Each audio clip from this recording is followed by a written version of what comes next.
Welcome to today's discussion. We'll be delving into the article Essential First-Time Sex Tips for Couples, focusing on the nuanced aspects that experts in relationship dynamics and sexual health would find most relevant.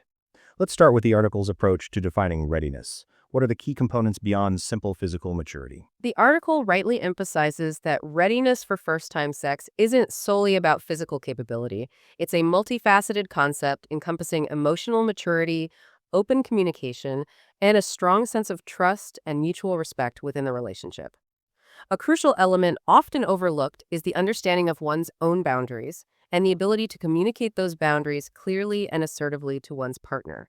This includes understanding consent as an ongoing process, not a one-time event. The article stresses the importance of open communication. From an expert perspective, how can couples cultivate this effectively, especially when discussing potentially sensitive topics? What techniques or frameworks are particularly useful? Effective communication requires active listening, empathy, and a willingness to be vulnerable. Frameworks like nonviolent communication can be incredibly helpful, focusing on expressing needs and feelings without judgment or blame. Creating a safe space for open dialogue is paramount. This involves establishing ground rules for respectful communication, ensuring both partners feel heard and understood, and avoiding accusatory or dismissive language. Role-playing or practicing difficult conversations beforehand can also be beneficial. The article discusses the significance of foreplay. How does this extend beyond simple arousal? And what are some advanced techniques that couples might explore to enhance intimacy and connection? Foreplay is crucial for building anticipation and emotional intimacy. It's not just about physical arousal, it's about creating a shared sensual experience. Advanced techniques could involve incorporating sensory exploration, using different textures, scents, or even sounds to heighten the experience. Focusing on non-genital touch, exploring different types of massage, and incorporating communication throughout the process can significantly enhance intimacy and connection. The goal is to create a shared experience of pleasure and exploration. The article mentions various sexual positions. From a clinical perspective, what factors should couples consider when choosing positions beyond simple comfort and ease of access? Beyond comfort, couples should consider the level of intimacy desired. Some positions promote greater physical closeness and eye contact, fostering a deeper emotional connection. Others allow for more control and exploration of different sensations. It's also important to consider physical limitations and any potential discomfort. Experimentation and open communication are key to discovering what works best for each couple. The focus should always be on mutual pleasure and satisfaction. The article addresses common myths surrounding first-time sex. What are some persistent misconceptions that you frequently encounter in your practice, and how do you address them with your clients? One persistent myth is the idea that first-time sex should be painless. While discomfort is possible, pain is not inevitable. Adequate lubrication, foreplay, and open communication are crucial to minimizing or eliminating discomfort. Another myth is the significance of the hymen. Its presence or absence is not an indicator of virginity or sexual experience. Addressing these myths requires a compassionate and educational approach, emphasizing the importance of realistic expectations and open communication. The article concludes by emphasizing the importance of aftercare. What are some often overlooked aspects of postcoital care that contribute to a positive and fulfilling experience? Emotional aftercare is often overlooked. This involves checking in with each other emotionally, sharing feelings, and ensuring both partners feel heard and supported. Physical aftercare, beyond hygiene, could include cuddling, intimacy, and simply spending quality time together. This postcoital connection reinforces the emotional bond and contributes to a more positive overall experience. The article highlights the importance of setting boundaries and respecting consent. How can couples effectively navigate these crucial aspects, especially in the context of first-time sexual experiences? Clear and consistent communication is key. Couples should openly discuss their boundaries and comfort levels before, during, and after sex. Consent should be enthusiastic and ongoing, not assumed. It's crucial to understand that consent can be withdrawn at any time. Educating oneself and one's partner about healthy sexual communication is essential for building a respectful and fulfilling sexual relationship. The article mentions the importance of understanding one's own sexual health.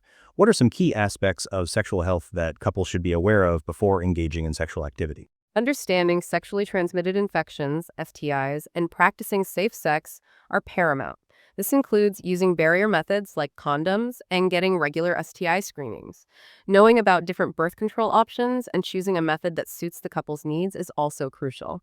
Open communication with a healthcare provider about sexual health concerns is essential for both partners. The article suggests that couples should approach first-time sex as a learning experience.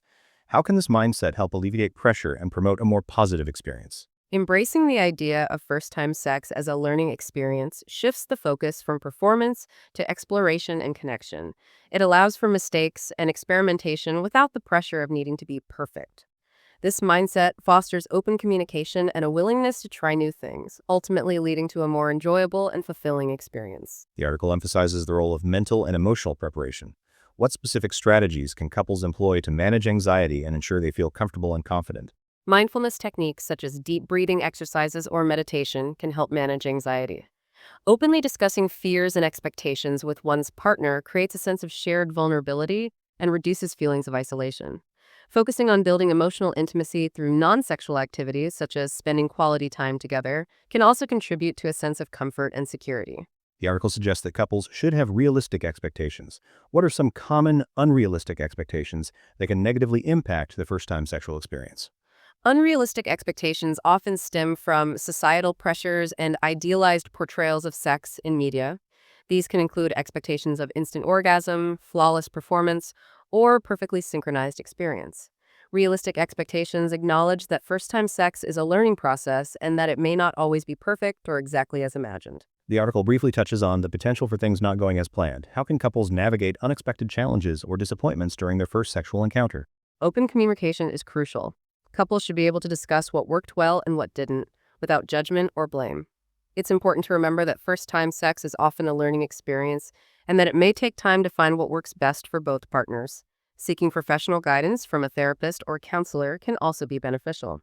Finally, how can the insights from this article be applied to subsequent sexual encounters to foster ongoing intimacy and connection? The principles of open communication, mutual respect, and a focus on mutual pleasure should continue to guide subsequent sexual encounters. Regularly checking in with each other's needs and desires, exploring new things together, and prioritizing emotional intimacy will contribute to a fulfilling and long-lasting sexual relationship. Remember that sexual intimacy is an ongoing journey of discovery and growth. The article emphasizes the importance of physical preparation.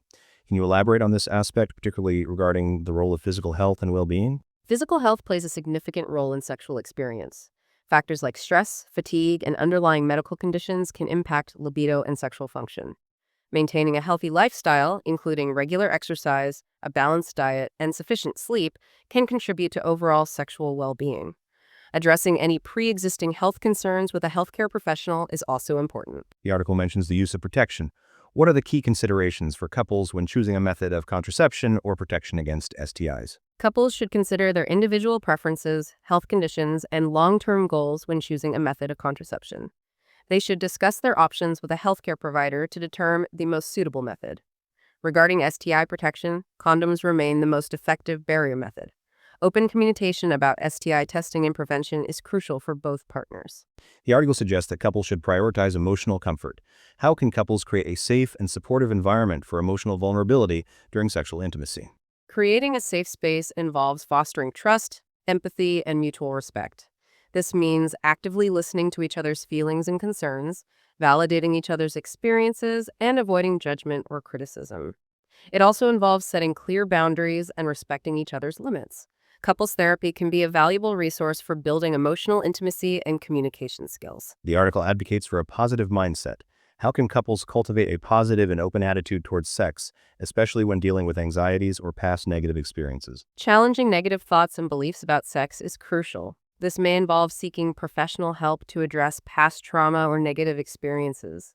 Focusing on the positive aspects of intimacy and connection rather than solely on performance can help shift the mindset. Practicing self-compassion and celebrating small victories can also contribute to a more positive outlook. The article suggests that couples should understand their own bodies and preferences. How can couples effectively explore and discover their individual and shared sexual preferences? Open communication and experimentation are key. Couples should feel comfortable discussing their desires, fantasies, and boundaries. They can explore different types of touch, positions, and activities to discover what feels good for both of them. It's important to remember that sexual preferences can evolve over time and that it's okay to change or explore new things. The article emphasizes the importance of hygiene practices. What are some specific hygiene recommendations for couples before and after sexual activity? Good hygiene practices involve showering or washing the genital area with mild soap and water before and after sex. Avoiding harsh chemicals or douching is important to maintain the natural balance of the vaginal flora. Regular hand washing is also crucial to prevent the spread of germs. Maintaining good overall hygiene contributes to a healthier and more comfortable sexual experience. This has been a thorough discussion on the key aspects of the article. Thank you.